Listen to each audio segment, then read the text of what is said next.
I think as a boy, I was always interested in how things came from. Also, I read Robinson Crusoe. I love that kind of stuff, and lots of also a book called Skin. Um, so Tim. Sorry again. Tim. No, it's a S Tick. Stick of the That's the one. stick of the Tig dump. of the dump. Yeah. I thought it was amazing. So what you can do, and making stuff, basically anything. I just thought it was fascinating to be part of it, really, And also around me, there are people building and lots of stuff happening. That's just great. And so also, as a kid, I was allowed to get in the way and have a go. Very very nice. Yeah, I enjoyed that. So, did you come from a family of makers then, or? Yeah, my grandparents' generation were makers. Yeah, so either country makers, like depends of my family in Scotland. They were joiners and stuff, but it's very rough. Almost like plastical stuff in the fields, fencing, but anything, anything. And my German family were my grandfather was a fantastic Messerschmied. That's his job, is make anything like that, and he's very practical. Yeah, but they didn't really value what they did. It's like what they did, So when I saw my Opa in grandfather in Germany, I showed him a very conversion a Swiss Army knife I bought, and he thought it was great. Well, now I know his work is million times better. He didn't value the kind of the beauty of it, because that was what they did all the time, and they were struggling for money and all that stuff. But it's a bit like another thing. A book I was given to read after the war. I think set after the First War, the Radid. Gosh, my speech is terrible. The Radid Sausers Financialist. Gosh. You know the mean. Yeah, you know the firm, the book. It was a very famous, the Radid Trousers Financialists. So the words is a very socialist book, and it's changed the first. So the idea was there's a guy who all set on with a group of house painters and decorators, and times had changed, 20s and so forth, and one had great pride of his work, but they were so strapped for money or whatever, being need different say, so he bought his own sandpaper and stuff like that, so touching things. So the idea of having this idealism and do it right rather than this greedy that'll do type of thing, that was a very famous book, and I took me deeply. So. And craft is often considered an immersive activity. So how does this apply to your own practice, and what is the balance and approach between cognitive thinking and haptic or fine motor skills? Yeah, it's funny about the skills. I used to play the violin a bit, not very well, and people do brilliantly, And I saw at school we did woodwork, and there's some really brilliant guys as well, But I don't know. I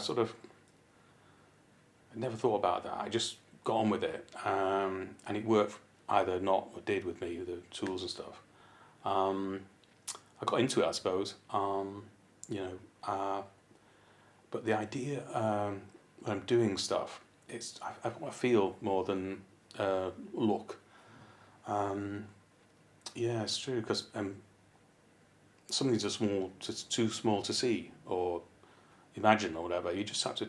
I trust my instincts, when I'm making stuff like a pairing a cut with a, if you think about it, it don't work. It's a bit like learned later, this idea of steps and stuff, and now I'm not so nimble. You think about it and you fall over. When you're just doing it, you don't think about it at all, just.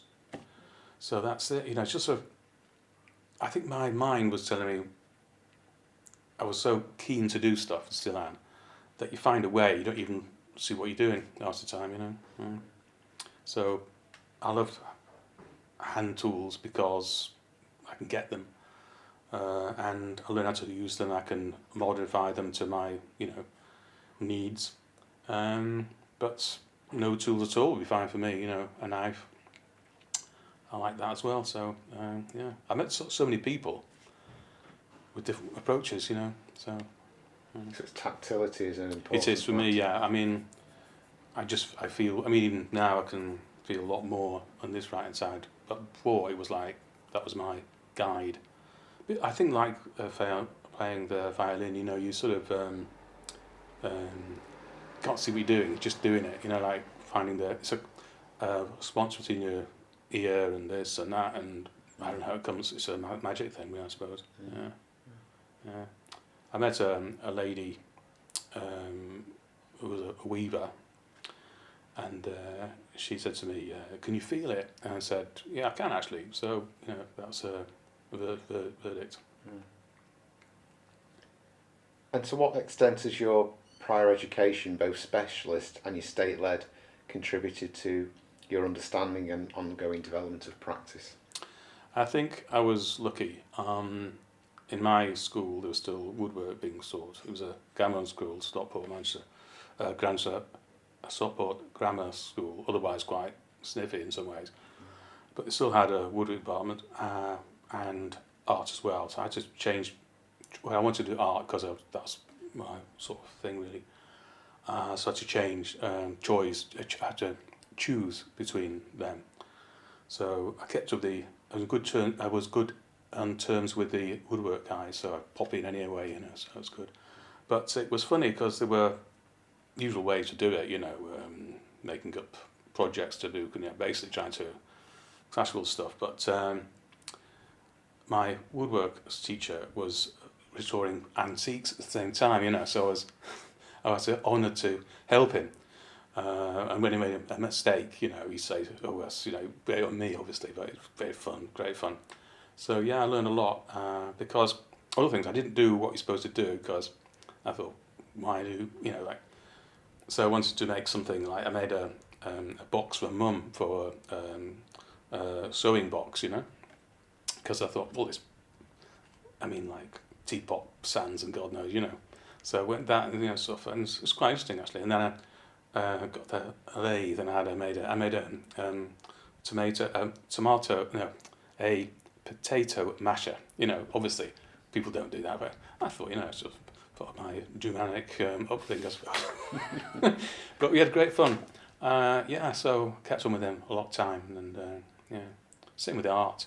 I mean, we had a fantastic art department, huge building, and old, and it was like the guy was in the war, but he was in Italy and places. Loved his, and he's into outdoor camping and all that stuff. A very nice guy, and into architecture. So actually, a few of us, he had extra lessons in architecture with him at lunchtime. But he did things like potato prints, for example, extra big ones, and he made chips afterwards. That stuff. Just make it more. Yeah, it's like a community thing, and there's no judgment really, And I used to go right out sketching on my own all the time, So that was okay. So it's all very, groovy. Yeah. And did that inform your education at school? Did that inform your career progression towards architecture? And yeah, it did really. I think. I tried to mix the arts and sciences, particularly because I knew that I would never do sciences formally ever again. So my able choice was disaster. Instead of doing what I'm good at, I did physics Yeah. and higher maths and stuff, which is quite interesting actually, but I was not really good at it.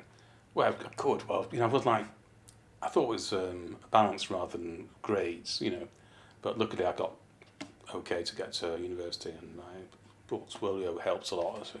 And also at that time, university, they were looking for a mixture. So in my year, there were all kinds of people. There's a son of a builder. I think it was a lorry driver or something like that. They're all mixed, different skills. The idea was, in the studio system, we all mixed together. So artists and so forth, and technique guys. It was really helpful. So we mixed rather than specialised. So that's good. Yeah. And following on from that, and we touched on this a little bit earlier, how does your practice continue to evolve? And are there any additional factors or inherited knowledge that contribute to this? You're obviously a family of craftspeople as well. Yeah, I think it sounds awful this, but I thought some of my references were a bit sort of crude. Now I think they're brilliant, because obviously at school time and everything, I think the correct to all the time, I did all that stuff, and I see it again now, with friends of mine. They're very good, but whether it's me just changing much or whatever it is, I really value the individual, the more less accurate, the guess. I mean, I've got some. I always had the country furniture. I've got a chair, and it's everything wrong, but it looks great, So I've sort of trying to loosening up a bit, I remember I had so many techniques, and then when after this illness or whatever, started again, picked a knife up again, I mean, it's really nice. I'm not saying that everyone should do it, but I think for me personally, it was get back to our boots a bit, if that means anything, but also with all the stuff you picked up on the way. So rethinking it really, and also what I can do, what I can be able to do. Machines. I'm also very happy with machines at the moment, because I can't feel on my right hand side, so potentially dangerous and noisy. So So you're relating to your prior knowledge to inform your current practice. Yeah, absolutely. Yeah. And how do you see the future of craft, both in its present guise and in response to global, political, social, economic, and environmental changes? I think it's absolutely the thing. I've got great hope for the newer generations, because it's so, we're not so, I don't think, not out much, but certainly I feel less strict.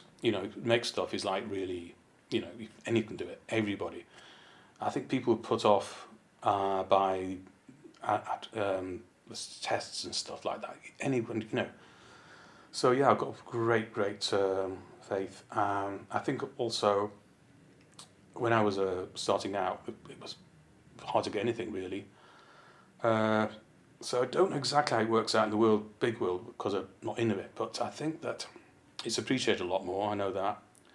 I know people are more using more eco materials, which is good. I mean, people really. I used to have a hard time getting my materials together, because I wouldn't have anything that's like imported from unless it's been second hand or something like that for all furniture.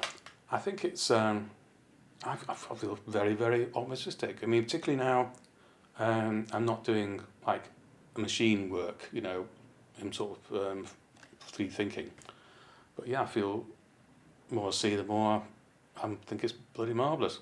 And not just woodwork. I mean everything. And new ways to do it, not like the old ones as well. New techniques, new materials. Wow. Yeah. Yeah.